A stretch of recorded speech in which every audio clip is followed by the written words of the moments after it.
A paz do Senhor, povo de Deus, sejam todos bem-vindos. Estamos começando mais uma aula aqui pelo canal Casa do Pão.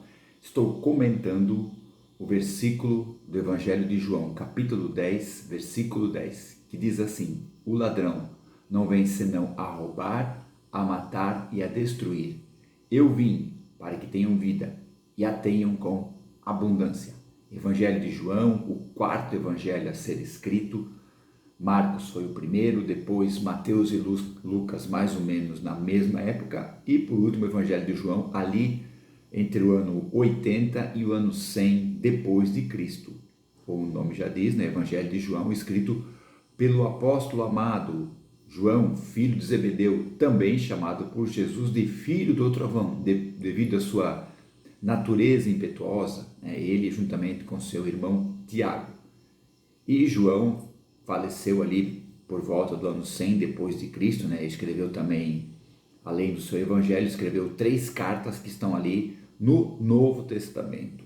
Ele ficou exilado um tempo na ilha de Patmos, depois saiu dali, onde também nessa ilha teve a revelação do Apocalipse, e depois que saiu dali, teve os seus dias terminados em Éfeso, onde era o ancião, o líder da igreja. E o Evangelho de João é o mais profundo, onde apresenta Jesus como Filho de Deus. Enquanto Mateus, Marcos e Lucas apresentam Jesus como Filho do homem, o seu nascimento humano aqui na terra, João já começa o Evangelho falando do princípio. No princípio era o Verbo, e o Verbo estava com Deus, e o Verbo era Deus, falando de Jesus Cristo. João capítulo 1, versículo 1. João, que era aquele que encostava a cabeça no peito de Jesus, né? Era o mais próximo dos apóstolos ali com Jesus, né? Jesus tinha os 12, aí tinha um grupo de 3 que eram os mais íntimos, né? Pedro, Tiago e João, e tinha João, que era o mais próximo. Não por acaso João foi o último a falecer e não faleceu de martírio, ok? Entenda, quanto mais intimidade com Deus, mais próximo você vai estar com Deus e mais tempo você vai ficar nessa terra para cumprir o propósito dele na tua vida. Você vai entender mais o propósito de Deus na tua vida. E aqui no capítulo 10, do versículo 10, hoje estamos comentando o termo eu vim. Começamos a falar sobre o ladrão, depois sobre as intenções desse ladrão, que é roubar, matar e destruir. E hoje vamos comentar eu vim. O termo eu, a palavra eu, é a primeira pessoa do singular, aqui trazendo para o nosso dicionário, como eu sempre faço nos meus vídeos. É a primeira pessoa do singular. Fala de algo que se refere a si mesmo, de alguém que fala de si mesmo, age, escreve, conduz e fala de si, apresenta-se como a si mesmo. Eu estou aqui, eu sou, eu estou, eu vou, eu tenho. Então é a pessoa que está falando de si mesmo. Esse termo eu se originou do latim ego. E vocês sabem que a palavra ego, no nosso português, no nosso dicionário, fala das características da consciência, fala do eu da pessoa própria, ok? E a palavra vim, que vem do verbo vir, está falando de alguém que chegou, né? Eu vim. Então a palavra vim quer dizer ele veio, está ali, ok? É a chegada de alguém. Então as duas palavras juntas, eu vim. Então eu vim, eu estou aqui, eu cheguei. E trazendo para o versículo que estamos comentando aqui, João capítulo 10, versículo 10, agora chega a parte da transição desse versículo de Jesus. Ele primeiro falou do ladrão, que veio matar, roubar e destruir. Agora ele está falando de si. Por isso que ele, veja bem como disse o versículo, o ladrão não veio senão a roubar, a matar e a destruir. Eu vim. Agora ele está se colocando. Ele está dizendo que ele é diferente do ladrão. Entenda, o ladrão que Jesus está falando é a autoridade religiosa da época, os líderes judaicos da época.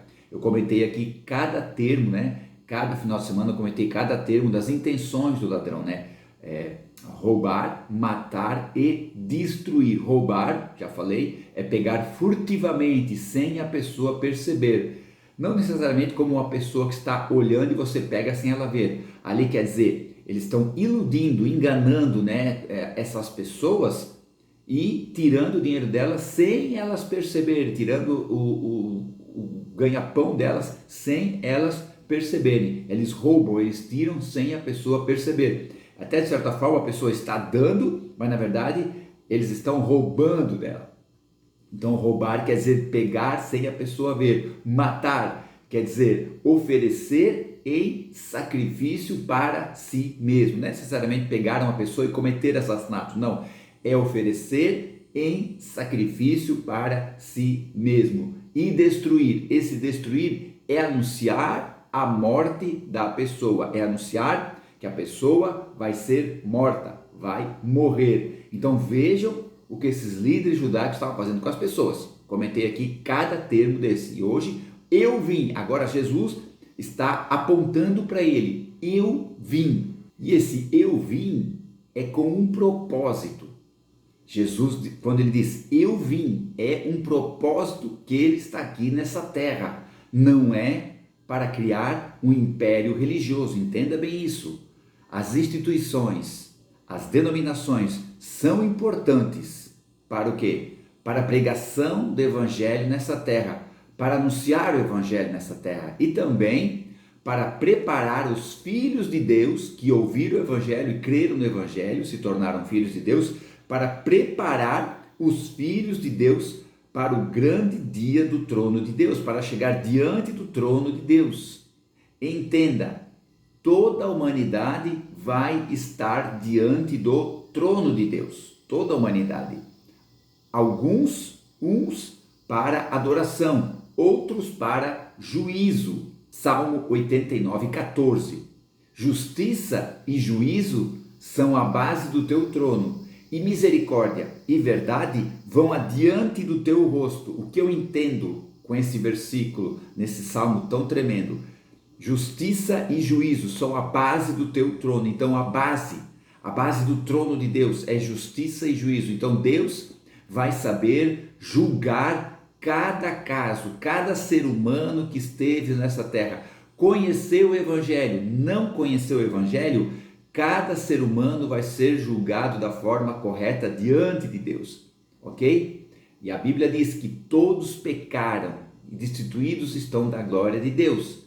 Então existe um trono de justiça e juízo e todos nós vamos comparecer. E quando o salmo continua, misericórdia e verdade vão adiante do teu rosto. Quer dizer o quê? Deus é justiça e juízo aqui no seu trono, mas a misericórdia e a verdade estão adiante dele. Então eu entendo que Jesus, saindo do seu trono e pregando o evangelho, a misericórdia e a verdade de Deus, ok? Pregando a misericórdia e a verdade de Deus para todo ser humano, dizendo, olha, vocês vão chegar diante do trono de Deus. Você vai ter que enfrentar a justiça e o juízo do trono de Deus, mas eu tenho algo para ti. Acredita em mim, na minha misericórdia, na minha verdade que vai adiante do meu rosto. Senão, tu vai ter que enfrentar a justiça e o juízo de Deus. Então, quando Jesus diz, eu vim, ele veio com um propósito. Por isso, nós que conhecemos o evangelho, a decisão é minha, a decisão é sua. Ok? A decisão é minha, a decisão é sua, de saber como vai comparecer diante do trono de Deus, ou para juízo ou para adoração. O paraíso de Deus, ele é imensurável, ele é infinito, não tem tamanho. O que a Bíblia diz que tem tamanho é a cidade de Deus, que fica no meio do paraíso. Ali em Apocalipse capítulo 21, versículo 16, diz que a cidade de Deus tem 12.000 estádios, isso trazendo para os números, né, da interpretação bíblica, dá 2.200 quilômetros, tanto na largura, como na altura e como no comprimento. Então é algo muito grande. Só para você ter uma ideia, Blumenau até Salvador dá mais ou menos 2.500 quilômetros, só para você entender o tamanho dessa cidade. E essa cidade está no meio do paraíso, e no meio da cidade está o grande trono de Deus, e todas as criaturas são atraídas para esse trono, todas. O ser humano é a gravidade espiritual de Deus, o ser humano é atraído para este trono, está entendendo? Então nós somos atraídos para este trono. Agora nós vamos ser atraídos para adorá-lo ou para juízo. A escolha é minha, eu volto a falar, a escolha é sua. Por isso que o Evangelho de João, capítulo 1, versículo 1, diz que o verbo era Deus. A palavra verbo ali é logos no grego, e logos quer dizer palavra. Então a palavra era Deus, a palavra é Deus. Jesus é a palavra de Deus. Jesus é a mensagem de Deus. João capítulo 1, versículo 14. E o verbo, a palavra, se fez carne e habitou entre nós. Então Deus enviou a sua palavra, Deus enviou a sua mensagem, e essa mensagem se tornou carne humana, essa mensagem encarnou, e o verbo se fez carne, encarnou, se tornou um ser humano. É a palavra de Deus se tornando ser humano para o propósito de Deus nessa terra. Em Ezequiel 33:11 está escrito: vivo eu, diz o Senhor Jeová, que não tenho prazer na morte do ímpio. Antes eu quero que o ímpio se converta do seu caminho e viva.